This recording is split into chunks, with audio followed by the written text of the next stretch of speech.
Hi, everyone. My name is Ashna, and I'm the CEO and co-founder of HubToss, a quant research platform for investment crowdfunding. And today we're back with another episode of Beyond the Form C, where we talk with founders of companies raising via crowdfunding. And today we're talking with Jaeden, CEO of AI Box, which is currently live on Republic. To start, can you share a quick intro about yourself and AI Box? Yeah, so my background is I've been running software companies for the last 5 or so years, really interested in the space. This year we started AI Box, which is a no-code AI app builder and marketplace. It's been a ton of fun, a really exciting adventure. I launched a podcast called AI Chat at the beginning of the year, which has kind of taken off and become one of the number one AI podcasts in the world. So, a month ago, we passed 1 million listens on it, and it's been growing a lot. So it's been a ton of fun. We just launched our crowdfunding campaign 3 weeks ago on Republic and have raised $300,000 so far in the first 3 weeks. So yeah, a ton of fun. That's great, and congrats on having a successful raise already. Um, So can you elaborate more on how does your team's background align with the company's vision, and why should investors have the confidence in their ability to execute the business plan? Yeah, I think this is really important. Team is the number one make or break in any software company. So I'll say, the core founding team is myself, Jillian, and Ben. So Jillian's our chief product officer. She's the chief product officer. We both ran Self-Pause for the last 4 years together. It is now the number one AI life coach. And we scaled that to over 120,000 users. She did a fantastic job of, really making sure this was a solid product, aligning with our core audience, helping with, designing the entire product. She's kind of the visionary behind that. So an incredible background. She's has a background in computer science. Ben is our CTO for AI Box, and he's a very prolific developer. 10, 15 years experience developing some really phenomenal stuff. And up until today, where we have like our fully working demo, Ben has created all of the, he's coded all the logic in there. And then, of course, my background is in digital marketing. I studied digital marketing. I ran digital marketing for a number of companies even before college. My father was an entrepreneur. He owns Cheap Travel. And growing up, I did a home education. So a lot of my education just revolved around running all of his marketing campaigns he'd be running like $300,000 marketing campaigns for Google Ads. And at 15 years old, I was kind of running all of the meetings and doing that. So I was very integrated in that. After going to college and studying that more, I went and taught advanced digital marketing at university, and then kind of branched off and worked in a number of organizations, and then eventually started creating my own software products. Oh, that's great. Thanks for sharing. Yeah, what is a better way to get real life experience than doing it yourself at a young age? Yeah, it makes a huge difference for sure.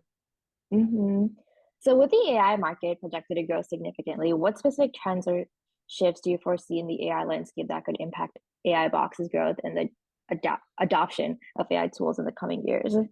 Yeah, so here's the biggest thing. Right now, we obviously, okay, well, this weekend, I'm not sure when this podcast goes live, but this weekend has obviously been a unique one. Sam Altman, the CEO of Mhm. OpenAI, got, fired from the company. The whole company's in upheaval. 90% of the employees are threatening to quit. So, there's that whole drama that's unfolding right now. But regardless of that, before this whole situation took place, we really saw a vision of the AI landscape where right now there's a handful of big players. You have Meta, Google, OpenAI, Anthropic, Amazon's doing some interesting things with Bedrock and AWS, but really there's a handful of big key players right now. And we really view the landscape as, in the future, having thousands of AI models that are very good at doing very specific things. And so when we're building AI Box, this is a no-code AI app builder. So essentially you can take the AI models that you use, whatever your workflows are, you can link them together, put in your prompts, and automate your workflows. Eliminate logging into different accounts, eliminate copying and pasting, create content, have it automatically posted, all of that kind of stuff. But the thing that's really key with this is building a platform that's model agnostic. Like, we're not just relying on OpenAI's ChatGPT, because as we've seen this weekend, you can have a situation where the whole company can have some serious struggles. This is a $80 billion company, obviously going through some serious struggles. And so, the platform we built allows anyone that's building AI tools to create their workflows. And if, let's say, for example, like I would not love this to happen, but let's say OpenAI has some major problems, they're having big outages because they have a mass, their employees are leaving. We essentially created a model agnostic platform that anyone can go, and let's say you have a workflow that uses ChatGPT, you can instantly swap that out with Anthropic's Claude or any other AI model, open source AI models, anything else you want, without seeing any downtime. And if you have like a tool that you built and embedded into your own platform, your own website, your own app, it's very developer intensive to hard code that and manually go make those updates when there's some big issue or problem. And so in this way, you could literally use our platform. Let's say there was an outage of a certain AI model, you could instantly have it set to switch to a currently working AI model and see like very little to no downtime. And we think that's an incredibly important feature in the AI landscape today. So my next question, how does AI Box proactively adapt to changes in the competitive landscape? Yeah, so I think obviously when we started earlier this year working on AI Box, we were the only ones doing this. We kind of started this out of like a frustration because no one else was doing this. There was no solution for us to quickly iterate on a bunch of different AI projects and ideas that we had. So we very quickly realized we just needed to build a platform that could do this. That being said, we hope that other people join this, kind of join in the competitive landscape. Other people do similar things.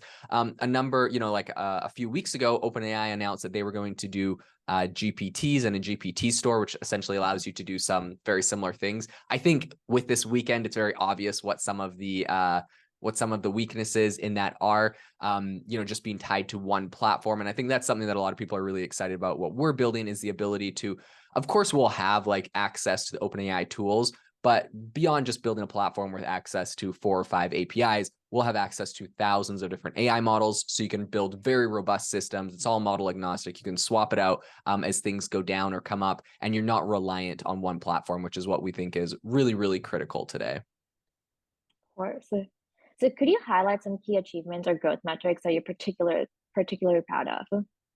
Yeah. So essentially, the podcast that I've started a couple more this month, but the podcasts over the last 6 months have received over 1.6 million downloads, which has been really exciting. And from that, I've talked about the project on the podcast before, and we have close to 3,000. I think it's around 2,800 right now.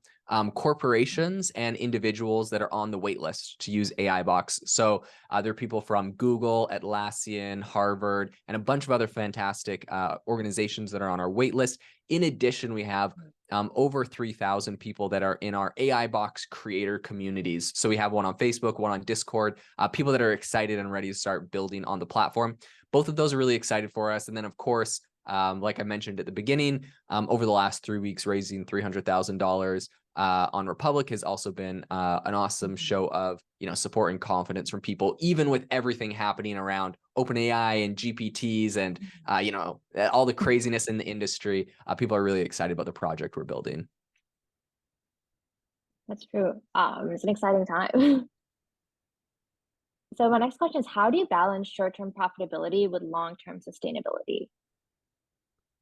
Yeah, I think for us, really making sure our platform essentially succeeds when our creators succeed. So for us, really focusing on building something that as soon as we can, right out of the gate, is paying our creators to build tools. We know that the sustainability long term is going to do the best. And a lot of people have been like, well, why don't you just have super high fees essentially, and the revenue will be higher at the beginning. We really believe in creating, of course, we have a great, we're very profitable. We'll have a great profit structure to this. But essentially we want to make sure at the same time that we're really rewarding the creators and the people that are building on our platform. We know that making them successful is how we'll make ourselves successful.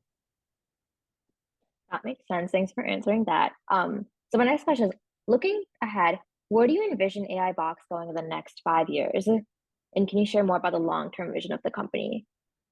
Yeah, I really see the long-term vision of the company, AI Box becoming the app store for AI tools, our model agnostic approach and the features that we're offering, I think will create a very robust ecosystem.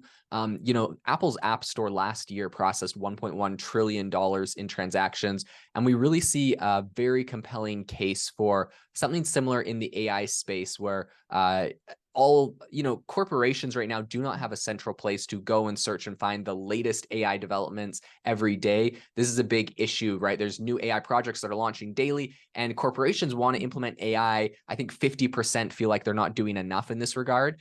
And they want to implement AI, but they don't know the best place to find all of the tools that can be applied to their specific niche. And so that's what we'll be building. Our marketplace, they'll be able to go select a category and find all of the top rated and top used AI tools in their niche, in their industry. And I really think that that's going to propel this forward to be have a very solid position as the App Store for AI tools. Great. So my last two questions are more crowdfunding related. So what led you to choose a crowdfunding route instead of going the traditional VC or other traditional methods? And how do you believe it will benefit both your company and the investors who support you? Yeah, right from the very beginning, I had never done crowdfunding before. I've done startups in the past, and we just had done kind of more traditional funding for that. And there's a number of drawbacks that come along with that. But at the same time, honestly, because I'm not super opposed to traditional crowdfunding or traditional funding, but because we had started the podcast, which really I started the podcast at the beginning of the year, the idea was I was like, well, I'll grow a podcast to have a good audience when we launch the platform to bring on users and whatnot.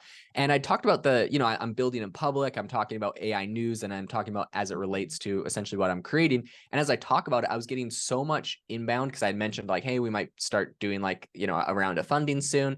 And I got so much inbound from people listening to the show being like, hey, if you do anything, I would love to invest.